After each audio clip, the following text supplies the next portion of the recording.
สวัสดีค่ะทุกคนเข้าสู่ซานชานไทยแลนด์ของเรานะคะขอบคุณมากทุกคนที่ติดตามช่องของเรามาตลอดค่ะแล้วก็วันนี้นะคะเรามีเรื่องสำคัญแล้วก็มาฝากกับทุกคนที่เป็นผู้หญิงนะคะถึง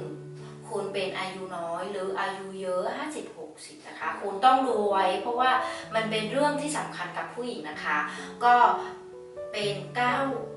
สัญญาณที่เตือนคุณจะเป็นมะเร็งปากมดลูกค่ะตอนนี้เป็นเยอะมากเลยถ้าเกิดว่าเรารู้นะคะอาการมันเป็นยังไงแล้วก็เราไปรักษาก่อนนะคะไม่ใช่ระยะสุดท้ายคุณก็ทำอะไรไม่ได้แต่ตอนนี้เรารู้ก่อนว่าสัญญาณมันเป็นแบบนี้มันจะเป็นแบบนี้ใช่ไหมแล้วก็เราจะไปหาหมอทันแล้วทีนี้ช่วยชีวิตคุณได้เยอะเลยค่ะแล้วก็คุณอย่าลืมแชร์ให้เพื่อนๆหรือคนที่เพื่อนรักแล้วก็คนที่คุณห่วงใยนะคะอยู่ในบ้านของคุณนะคะแชร์ไปเลยให้เขาจะได้รู้แล้วก็คงจะช่วยชีวิตของเขาได้นะคะตอนนี้เราไปดูกันเลยว่าสัญญาณเตือนมะเร็งปากมดลูกมันคืออะไรนะคะแต่ก่อนอื่นนะคะก็อย่าลืมกดติดตาม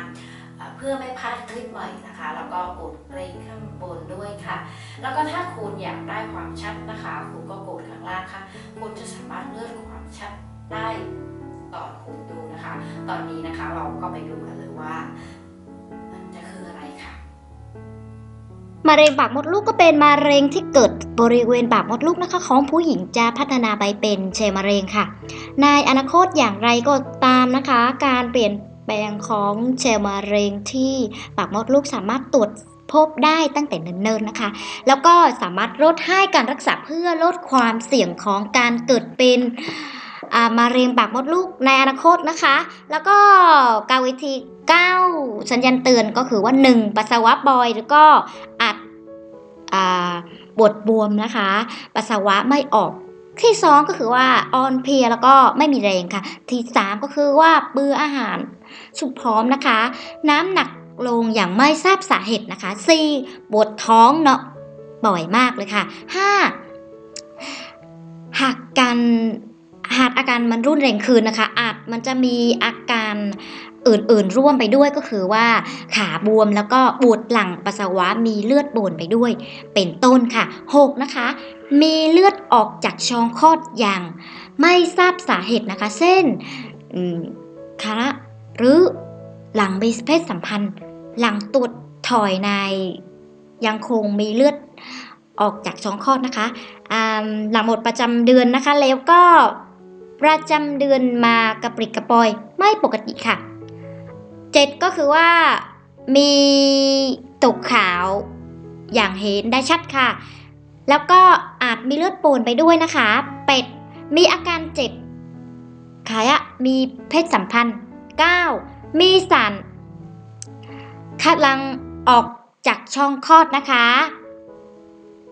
มากปกติหรือก็อาจปนเลือดไปด้วยค่ะในช่วงเวลาหลายปีที่ผ่านมาเซลล์ที่เยื่อบุผิวปากมดลูกนะคะจะมีการเปลี่ยนไปเกิดขึ้นค่ะซึ่งมี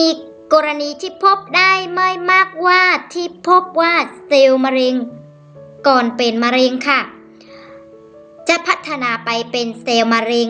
ก่อนอนาคตนะคะในอนาคตนะคะอย่างไรก็ตามนะคะการเปลี่ยนของเซลล์ค่ะ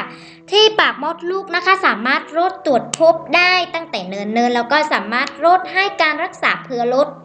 ความเสี่ยงของการเกิดมะเร็งปากมดลูกในอนาคตได้นะคะผู้หญิงที่อายุตั้งแต่25ถึง49ปีจะได้รับคำแนะนำให้ตรวจคัดกรองมะเร็งปากมดลูก3ปีทุก3ปีค่ะแล้วก็ผู้หญิงที่อายุ50-64ปีนะคะจะได้รับคำแนะนำในการตรวจคัดกรองนะคะ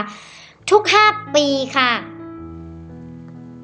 ตรวจครองทุก5ปีนะคะสำหรับผู้หญิงที่อายุตั้งแต่65ปีขึ้นไปนะคะจะแนะนำให้ตรวจคัดกรองเฉพาะผู้ที่ไม่ได้ตรวจคัดกรอง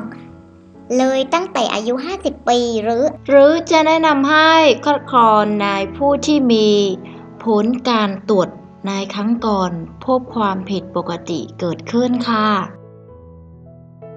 โอเคนะคะเคล็ดลับดีๆแบบนี้นะคะ แล้วก็อย่าลืมแชร์ให้เพื่อนๆหรือคนที่เพื่อนรักและห่วงใยด้วยนะคะ เพราะว่าความสุขยิ่งใหญ่ก็คือการเป็นผู้ให้ขอให้ทุกคนมีสุขภาพแข็งแรงร่ำรวยความสุข แล้วก็ขอให้คุณพระคุ้มครองทุกท่านให้ทุกคนมีสุขภาพแข็งแรงตลอดไปเลยค่ะ แต่สำหรับวันนี้นะคะ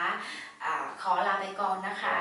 สวัสดีค่ะ อย่าลืมกดติดตามช่องของเราเพื่อไม่พลาดคลิปใหม่ค่ะ สวัสดีค่ะ